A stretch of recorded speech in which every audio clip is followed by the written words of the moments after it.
tardes, queridas familias. Espero en todas se encuentren muy bien.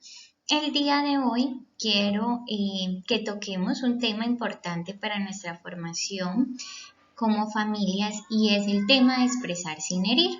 La formación para este mes de octubre está muy centrada en ese expresar sin herir.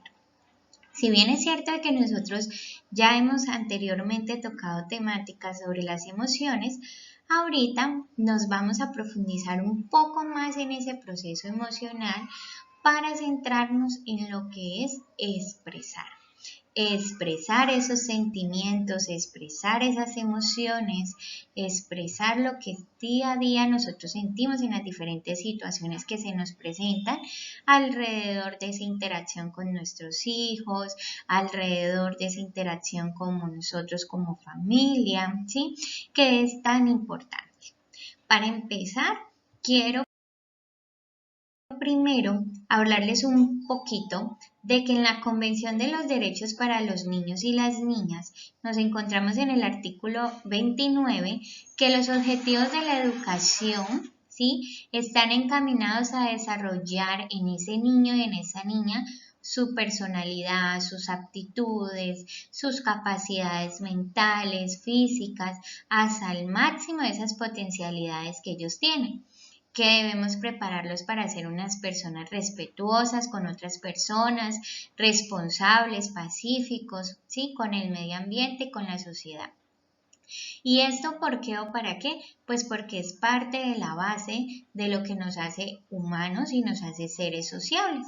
Es por esta razón que desde esta base, desde lo que nos establece este artículo, nosotros los adultos, ustedes, papitos y mamitas, pues vamos a tener que enfocar un poco esos procesos de construcción que hacen nuestras niñas y nuestros niños para que estos cada día se acerquen más a ser esas personas respetuosas, responsables, ¿sí?, que puedan expresar esos sentimientos que tienen hacia el otro, hacia las situaciones que se presentan, pero de una manera adecuada.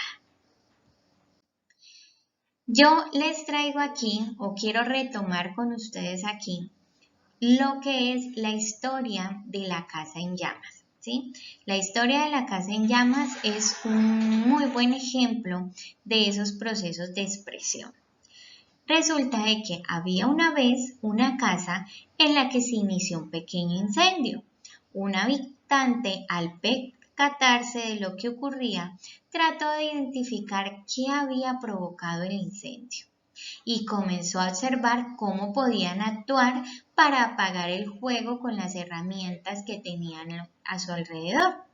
Desde afuera, las personas comenzaron a notar que algo se estaba quemando en la casa y todos comenzaron a actuar. Unos observaron o ignoraron la situación, otros gritaban asustados y sin control, otros buscaron mangueras para apagar el fuego y otros, que eran bomberos, usaron sus conocimientos para ayudar. Dentro de la casa utilizaron el extintor y las cobijas para apagar el fuego. El bombero y un vecino, por su parte, conectaron una manguera a 20 metros de distancia de la casa para esparcir agua en caso de necesitarla. Y finalmente se logró apagar rápidamente las llamas y estas no alcanzaron a causar daños graves a la casa y a sus habitantes. Resulta de que esta historia de la casa en llamas, como ya anteriormente nosotros la habíamos conocido, está muy relacionada con esos procesos emocionales y con esos procesos de cómo el entorno afecta de manera positiva o negativa esa parte emocional. Entonces resulta de que nosotros, cuando estamos bajo las emociones como el enojo particularmente, ¿sí?, estamos en fuego, ¿cierto? Estamos en llamas. En ese momento nos encontramos en una situación que hace que estemos ahogados y a punto de explotar, como está esa casa en llamas. Y resulta de que hay muchas situaciones a nuestro alrededor que pueden hacer que ese fuego que está allí ardiendo o aflore mucho más o logre apagarse. Y es allí la importancia de que nosotros sepamos manejar ese proceso de ese fuego. Sepamos manejar ¿cómo vamos a permitir que ese fuego se dé?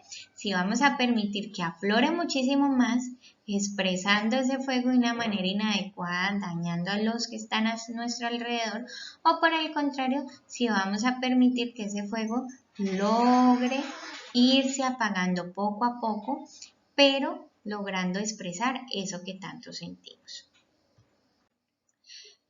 ¿Cómo debemos expresar los sentimientos? En eso es importante que nosotros nos dediquemos mucho, tanto nosotros los adultos como también los niños y las niñas, pero cómo los niños y las niñas lo pueden adquirir a partir de ese ejemplo que damos nosotros.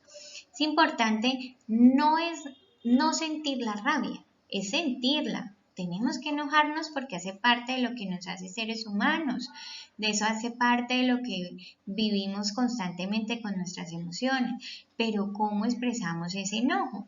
¿Cómo logro yo mostrarle al otro ese enojo sin que ese otro salga lastimado? Es eso lo que nosotros, papitos y mamitas, debemos empezar a aplicar en nosotros para poder enseñarle a los niños. Entonces, ¿cómo podemos expresar esos sentimientos que tenemos?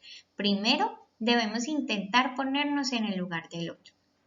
Cuando yo logro ponerme en el lugar de ese otro, cuando yo logro poder pensarme en qué puede sentir ese otro con esto que yo quiero decir, con esto que estoy a punto de decir, ¿sí? Eso me va a permitir a mí poder generar un proceso de expresión, pero sin hacerle daño, ¿sí? Cuando yo puedo pensar en que esas palabras específicas que yo quiero decir, cómo me sentiría si alguien me las dijera a mí, esto me va a permitir tener mayor tacto al momento de yo expresar ese no, poder canalizar esa forma en cómo yo voy a expresar ese no. ¿Sí?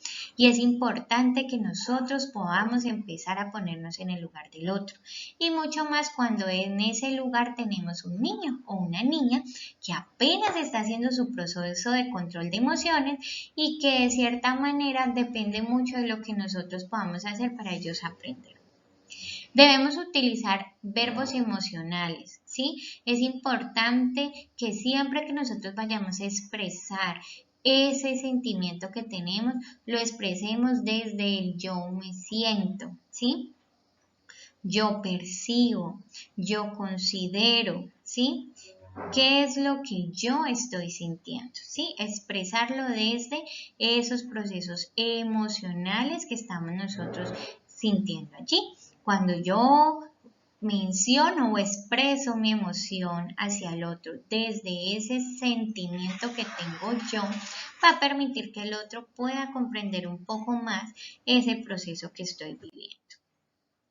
Explicar el porqué de la emoción es supremamente importante. De ahí en lo que tanto se les ha logrado insistir a ustedes con los talleres que hemos tenido. Y es que siempre hay que entrar a validar la emoción. ¿Por qué me siento enojado? ¿Qué es lo que hace que yo me enojo? ¿Sí? Y ese explicar la emoción no quiere decir que yo vaya a culpar al otro mediante esa expresión de la emoción. No, papitos y mamitas, es poder argumentar qué de esa situación es lo que me hace enojar, ¿sí? Sin necesidad de culpabilizar. Y de allí nos conectamos con el usar la perspectiva subjetiva, ¿sí? Yo, ¿sí? El yo, hablar siempre desde mí. Yo pienso, yo considero, yo siento, yo noto, ¿sí? Y no tú, ¿sí? Porque cuando nosotros nos vamos al tú, lo que hacemos es generar en el otro esos mecanismos de defensas que no le van a permitir a ese otro poder comprender desde dónde esa acción de él puede entrar a generar procesos emocionales en nosotros. Entonces, por eso es muy importante que siempre partamos del yo, que siempre partamos de lo que nosotros sentimos al momento de comunicar. Papitos, el que ustedes empiecen a aplicar estos pasos en ese proceso de expresión de emociones le va a permitir a sus niños y a sus niñas poder aprender a expresar esas emociones de ellos. Es importante promover una comunicación asertiva cuando vamos a expresar emociones. Es importante enseñarle a nuestros hijos que podemos expresar todas esas diferencias que tenemos o que sentimos, pero lo podemos hacer de una manera respetuosa, ¿sí? Y de esa manera el otro podrá entender ese sentimiento que se me está creando. Expresar nuestras emociones con frecuencia, aceptar la expresión de las emociones de los demás, nos hace cada día más inteligente emocionalmente, papitos.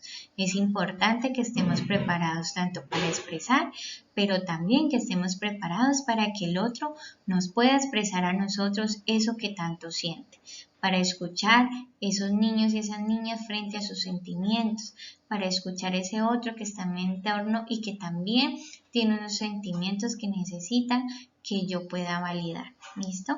Es importante eso. Me espero les haya gustado mucho estos tips de formación en relación a expresar sin herir y espero pongan en práctica estas estrategias que les acabo de dejar.